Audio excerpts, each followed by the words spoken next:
This is absolutely superb knife-edge racing here.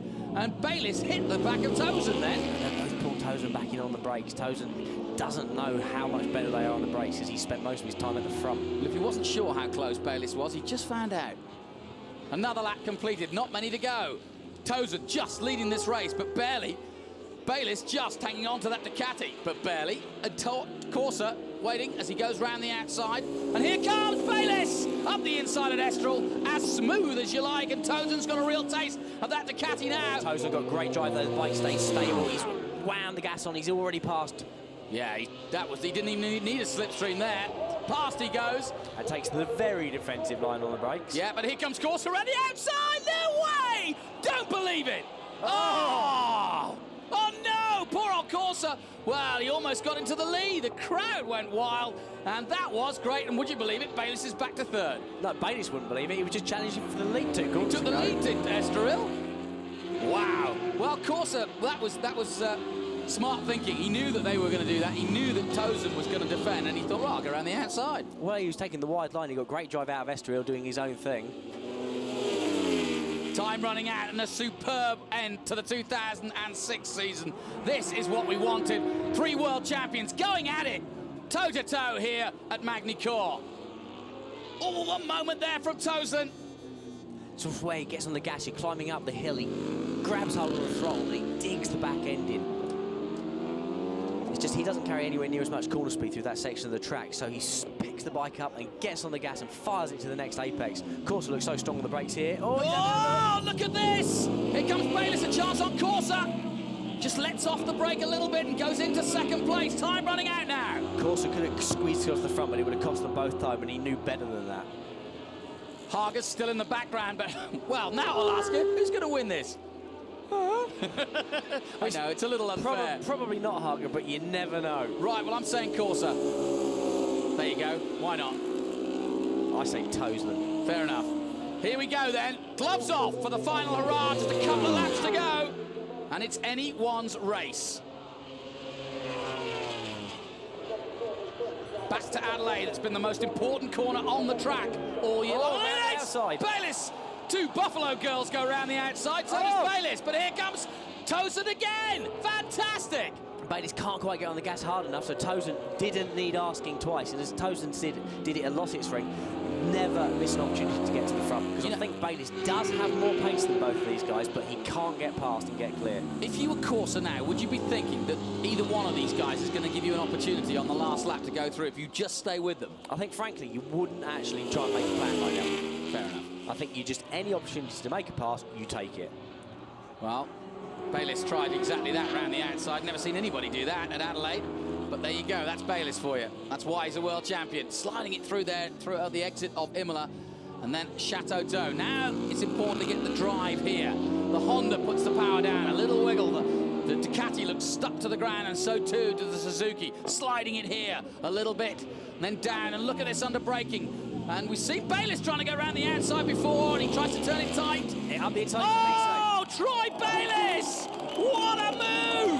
Oh, and I'm even waving as he goes past. That was superb, Troy. And you won't often see that manoeuvre done. And Corser takes advantage too. Yep, and Toseland's gone from first to third on the penultimate lap now. What a race! What a way to finish the 2006 season. And Bayliss is already managing to stretch a tiny bit of gap. They cannot afford to let him get any room on them. 3 champions don't go into one. We all know that. It's a recipe for disaster, but who's going to come out on top? Number 21, he's been that way all season long. Here comes Toseland, back into second as they come towards Adelaide. But he's not strong on the brakes. Will Corser hold him off or not? No. You are almost. Side by side, swapping paint. Corser loses a bit of drive, but they're both back on the back of Bayliss now. And Bayliss is trying to pull away at the front, and, well, poor old Toseland's got 2 things on his mind. He could blow his chance to win second overall if he doesn't get this right. You know that, don't you? He isn't thinking about that at all. No, I'm sure he isn't, but I just happen to be Devil's advocate there for him, and sliding again through, and Hager's just waiting in the background in 4th place because he knows what could happen. But he'd like to be there, wouldn't he? You see Toseland again on the gas hard. Just the rear tyre is all but done now. I think he's going to struggle to get back to Bayliss. Bayliss looks like he's got a little bit more tyre left. Yeah, Bayliss looks very strong indeed, but Corser would love to get past Toseland here at a Chateau d'Eau. Bayliss pulling away now, takes a look over his shoulder, knows he's got a few bike lengths now as he heads down towards the last lap. He will now try and put a spurt in. Be careful around here because he's been a little bit too... Corser up the inside. Corser! Yes, he does take second place. James will turn it tight and try and get the drive as they head out of the first corner and onto the main straight. And onto the last lap. Onto the last lap they come. The last lap of the 2006 season. What a superb race we've had. This has been the perfect finale to a superb season. Three great champions battling it out all the way to the end, just as we'd like it. Well, Corser absolutely sideways, and Bayliss did a 41.5 on that last lap with used tyres. Yeah, wow, that is absolutely incredible. And he's got the lap record, so Bayliss does deserve the win here. Started on the second row, his first weekend here. These two guys are veterans behind him at this circuit, but they can't hold a candle to Bayliss on this kind of pace. Into Adelaide for the last time. Toseland running out of time. Does he save himself and take third and obviously take second overall in the championship, or does he try and take one more scalp with Corser? Corser, though, trying desperately to hang on to second place now as we come down to the final parts of this Magny-Cours circuit. Bayliss has definitely got it. Corser's got one more last chance, maybe, but I doubt it from there. Now, Bayliss is still pulling away with Corser using every bit of racetrack to try and drag the last bit of lap time out of that bike. I'll be interested to see what this lap is as well, because I reckon this will be fast too. And Toseland, I think, is not going to do it. He can't catch Corser, but Bayliss is going to do it. So it does seem somewhat appropriate. The 2006 champion is going to lead them over the line ahead of the 2005 champion. And then comes the 2004 champion. I look over the shoulder.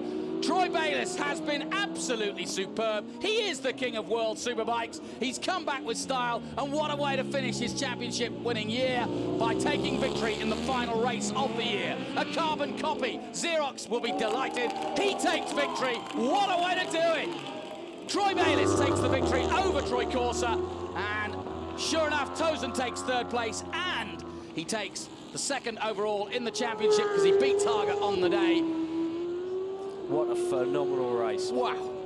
It's not often that you see that kind of racing. And Kim, his wife, absolutely delighted. Darrell Healy, Giancarlo Filappa there to congratulate as well. And he was in a fair few scraps himself in the early 90s, one of the greats of Ducati. And thumbs up from him. But, you know, that's just a feel-good feeling for everyone. Especially for Troy Bayliss, rounds off his championship-winning season. Yeah, I mean, absolutely superb. What a way to do it. In such style. Really enjoyed that race. Yeah, I'm going to say, I think we're all going to get a smile from them after that one. He finally got the better of Magny-Cours and Lanzi as well. Well, and that's what he's saying. Done it again, my friends. I am the champion of the world, champion du monde, because these French guys know it all too well. Cycle racing is king here, and they know what those leathers mean.